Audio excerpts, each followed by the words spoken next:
It's Wednesday, August 23, 2023. Good morning and welcome to the Morning News with me, Gordon Asidiba. Top of the bulletin this morning.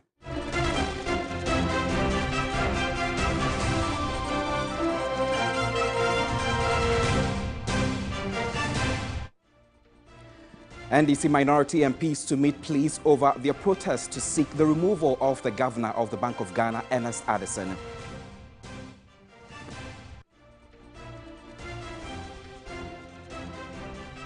Also in the bulletin, electricity tariff to go up by 4.22% and water by 1.18% from September 1.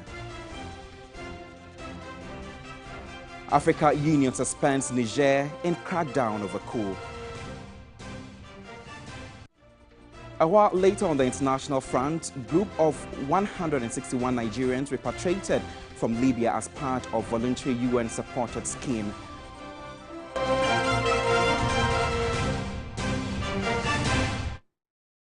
We have details of these and some other stories coming your way shortly. This bulletin is live on DSTV channel 279. We are also streaming across the world on Facebook at TV3 Ghana. Do join us with your thoughts and your comments. Let's take the details now. The Public Utilities Regulatory Commission has announced an increase in utility tariffs effective September 1 following the quarterly adjustment process. Electricity tariffs would go up by 4.22% and water by 1.18%. Regulatory quarterly review mechanism aims to track and incorporate changes in key factors determining natural gas, electricity and water tariffs. The Commission approved a 4.22% increase in average end-user electricity tariff for non-lifeline residential customers and a 1.18% increase for all other water customer groups. There is, however, no increment for lifeline, industrial and non-residential customers like hairdressing, barbering, tailoring, dressmaking, cold stores and other small and medium-scale businesses. In the second quarter, electricity tariff was increased to 18.36%, up from 11.33% in the first quarter.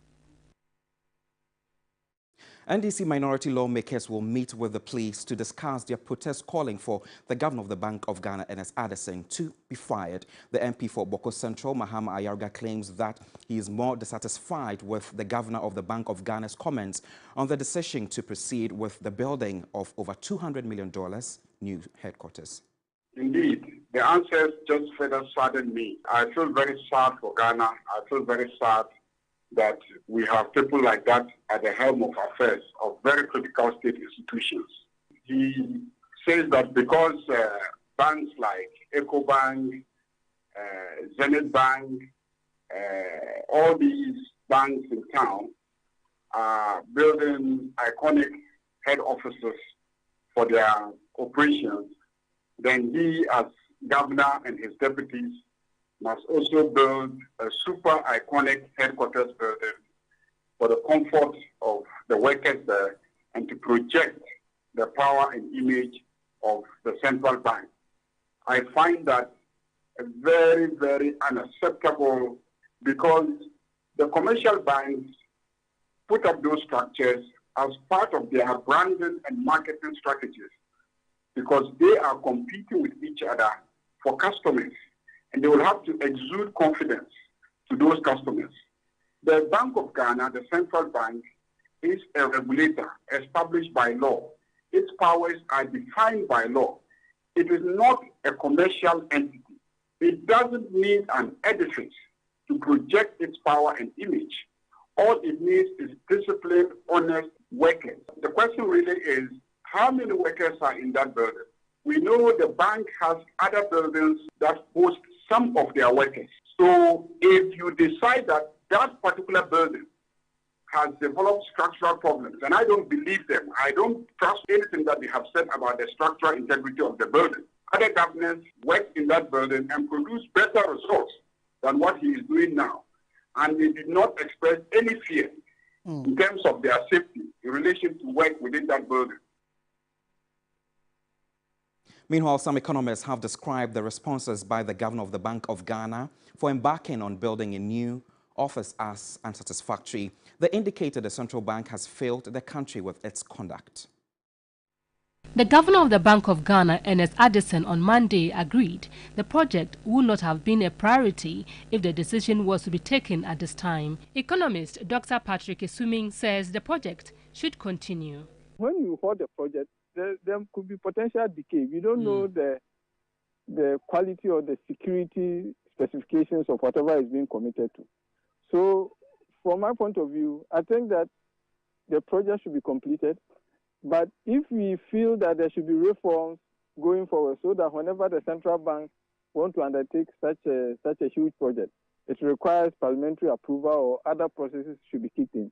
That is where we should pay attention to, not necessarily to halt the current project that is on. For Professor Godfred Bokpin of the University of Ghana Business School, the governor's explanation is not satisfactory. The conduct of Bank of Ghana has been suboptimal.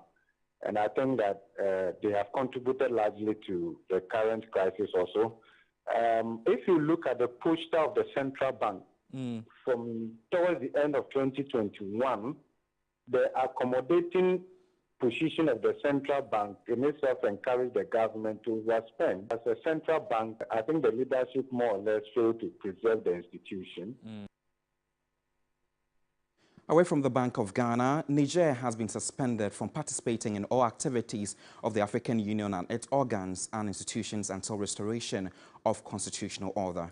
The AU has also endorsed sanctions imposed by ECOWAS, expressing its support for diplomatic efforts to return Niger to constitutional rule. My colleague Martin Esedu Date has more on the AU statement. The Council of the African Union has requested an assessment of the economic, social and security implications of deploying a standby force into Niger. It is the latest twist in the tale of whether or not to send troops into Niger. One of the main aims of the AU's Agenda 2063 is to silence the guns and ensure a peaceful environment for economic growth and development. The African Union believes that recent coups, especially within the West African sub-region, is eroding efforts to set the continent on the right footing for economic growth. The Security Council of the African Union has called on all member states and the international community to reject what it calls the illegal regime in Niger and has requested the AU Commission to submit a list of all members of the military junta in Niger and their supporters for targeted sanctions and also for individual punitive measures. Although ECOWAS sanctions against Niger are supported by the AU, they are also calling for a more humane way of dealing or rolling out and implementing these sanctions. All multilateral institutions know this, that when you place sanctions on a country, that the first principle of humanitarian engagement is to do no harm, in which you ensure that the weakest people in that country are not disproportionately affected by the sanctions regime. So I'm also hoping that with all these mistakes going round, that a new letter will come from the UN system. ECOWAS will be more amendable to a softer sanctions regime, allowing ordinary people to get access to electricity, food, and the medications that they need. Professor Kwesi Enin further cautioned against international interests on the continent as a result of these coups. I know there are some countries in Europe who have calculated their national interest to mean the destruction of Niger and the weakening of ECOWAS and the sub-region. My reading of the situation is that we have seen through those tactics and strategies, and we will not allow that to happen. A recent video of Yevgeny Prigozhin, the head of the Wagner Group, a group strongly affiliated to Russia, has been seen in Africa, where they say they are allegedly conducting a reconnaissance. Russian flags were seen flying during the coup in Niger, and there are reports of their strong presence in the Central African Republic. The AU advises the military junta in Niger to prioritize its interest in protecting the sovereignty and integrity of Niger and return to their barracks. Let's head to South Africa now. Ghana may face a decision on joining the BRICS forum made up of 5 countries. Its 15th annual summit in South Africa is aimed to expand its presence and break away from the dollar's dominance in the global economy. While 40 countries have expressed interest, it remains uncertain whether Ghana will join or not. My colleague Judith Awachitando reports. There's a mad rush for countries who are seeking to join BRICS, with about 40 countries already making enquiries and 20 countries making formal requests to become members. It raises questions about why so many countries are in a hurry to earn full membership. Well, let's delve deeper into 2 reasons. First, it's clear the amount of influence that BRICS countries exude remains a major factor in determining reasons why it's now hot cake for most countries. BRICS countries occupy 42% of the world population, representing 20% of global trade. So why won't others want to join? Well, secondly, BRICS offers a safe haven from potential risks on reliance on the dollar. This is already happening. Russia and India are doing trade using local currencies. India has signed agreements with over 18 countries to trade with those countries using local currencies. Now, the analysis there that you must make, or the distinction, or you must connect the dots. If more countries were to trade using local currencies, the impact on that one currency that you were talking about that is up to now defined global trade is going to be huge. Ghana is not part of the countries seeking to join BRICS, although it trades more with BRICS nations compared to the USA.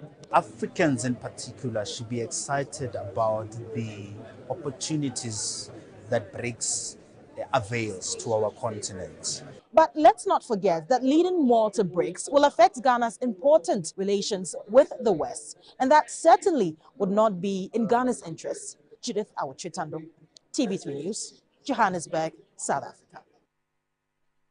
Back to Ghana. In the Upper East region, 2 young men have been shot dead in Bazua in the Bindure district of the Upper East region. The deceased were shot at different locations within the Bazua market. The first deceased was reportedly standing with others at the roadside at Bazua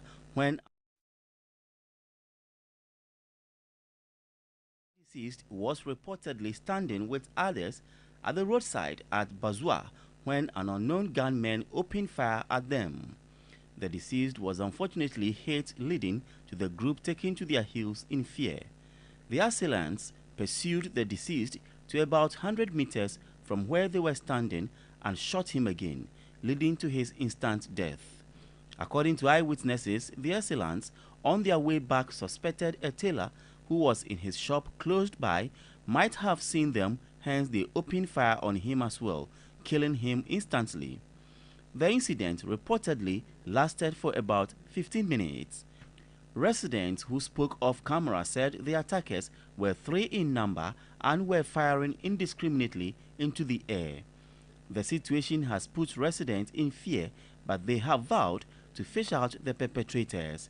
Security has since been beefed up in the area to restore calm. In a related development, 2 people were shot in Boku about the same time on Monday by unknown gunmen.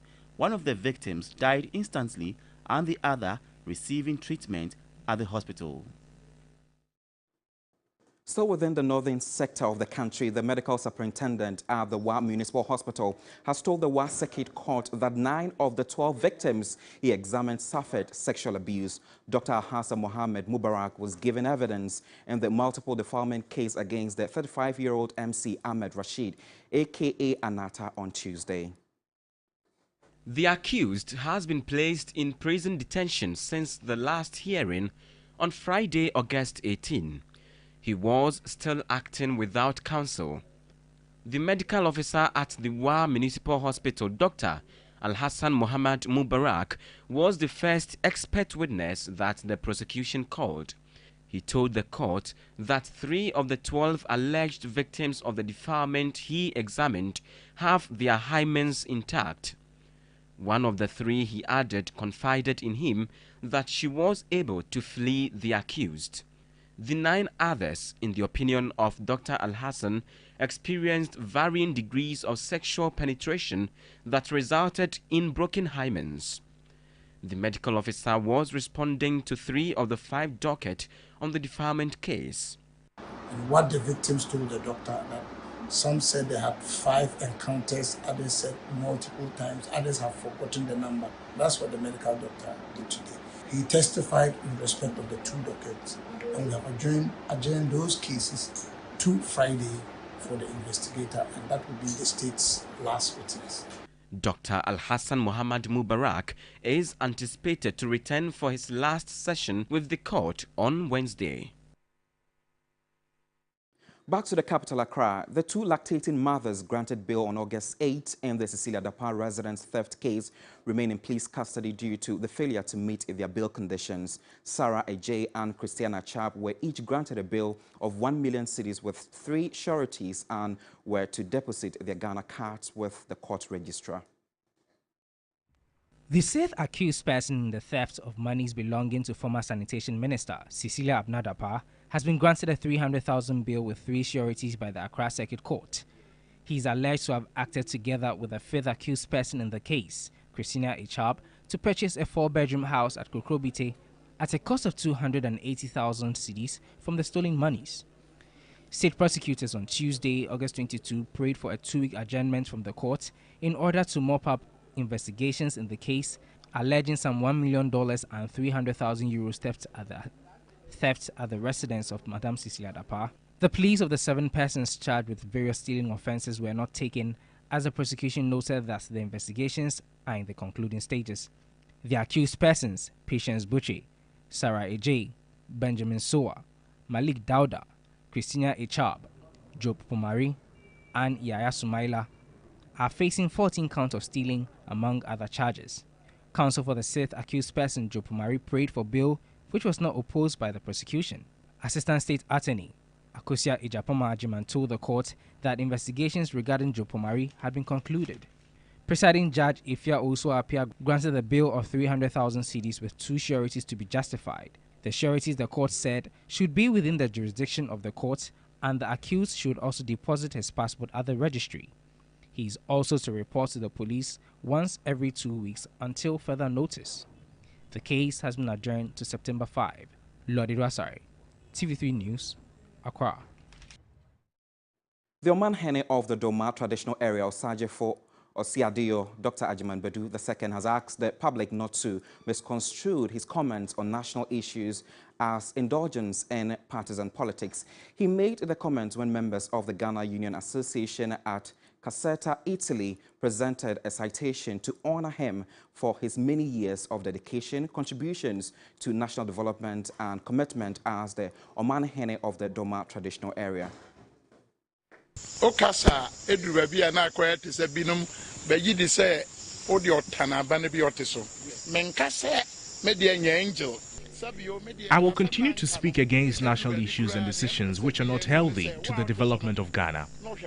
I am not claiming to be an angel, but my comments on national issues are to remind duty bearers to always take right decisions in the interest of the people. I don't do politics. What I ask for is for us to correct wrongs using the appropriate means. Whether the president, ministers, or any other authority, if you have an opinion to share, do that without insults.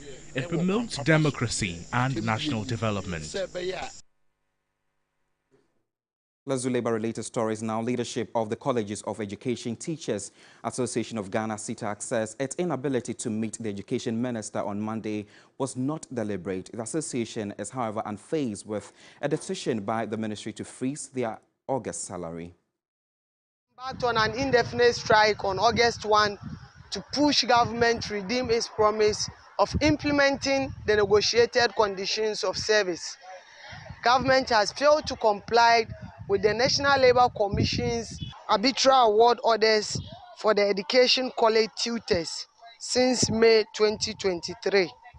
The Ghana Tertiary Education Commission has written to the Controller and Accountant General's Department to halt payment of salaries to striking members of the Colleges of Education Teachers Association of Ghana. It's not about we people wanting to run down the system, but it's we people asking for fairness and equity. That has been the issue. To recall that in 2018, when we were starting with the B.Ed program, We started with this same action because we felt we needed to also talk about our conditions of service then and all of that. Our salary got frozen, and eventually we got what we wanted. We did written back to the Honorable Minister pleading that he considers holding the meeting online with us. And we didn't have any response from him. CITAG will meet with the NLC on Wednesday, August 30, to look at the way forward. Abubakar, TV3 News, Kumasi. Let's do international news now. A group of 161 Nigerians have been repatriated from Libya as part of a voluntary UN-supported scheme, the AFP news agency reports. They arrived on a flight from Tripoli at the airport in the main city of Lagos on Monday, it says. They included 75 women and 6 children who had been held in detention facilities in Libya. Libya's interior minister was quoted as saying that 102 of those repatriated had been stopped at the border between Libya and Tunisia. Libya is a major but deadly migrant route for Africans seeking to illegally cross over to Europe via the Mediterranean Sea. An official at Nigeria's embassy in Libya confirmed the AFP that the migrants had not been forced to return to home.